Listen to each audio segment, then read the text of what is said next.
හැමෝටම අද මම ඕගොල්ලන්ට වීඩියෝ එකක් ගෙනාව දවස් දෙකකට තුනකට විතර පස්සේ අද මම ඕගොල්ලන්ට පෙන්නන්නේ මගේ මේ වම්බුතු වගාවයි මිරිස් වගාවයි ඊට අමතරව තියෙනවා මේවට කියන්නේ මෙලෝනේ කියලා මෙහි ඒවා ටික කප්පාදු කරලා ඒවට ආධාරක ලී ටිකක් හිටවන්න තමයි මම අද මේ බලාපොරොත්තු වෙන්නේ. මොකද මේවා දැන් මේ ගස් සෑහෙන්න ලොකු වෙලා මේවයි මේ පැත්තෙන් එන අතු ඔක්කොම කපලා අයින් කරන්න ඕනේ.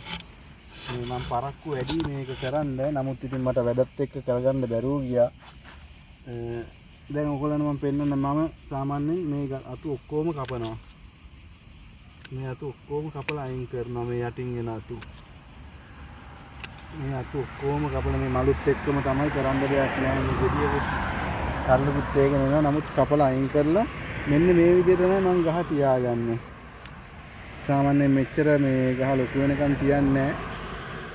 මේ කප්පාදුව කරන් නමුත් මට පරක්කු වුණා මේ දාසරේ. ඊට අමතරව දැන් මේ රෑ 8:00මාරයි අපේ මෙහෙ වෙලාවෙන් මෙහෙ රස්නේ දවල්ට සෙල්සියස් අංශක 40ක් නිසා අපි ටිකක් රෑ වෙලා තමයි මේ කප්පාදුව කරන්නේ.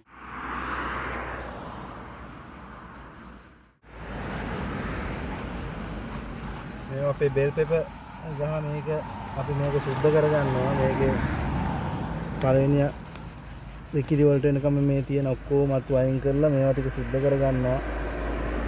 මෙහෙම කරලා මේකට දැන් කණුවක් ආධාරක කණුවක් හිටවන්න ඕනේ. තව මේකට ගස් ලොකු වෙනකොට නැත්තම් මේවා ගස් කඩා වැටෙනවා.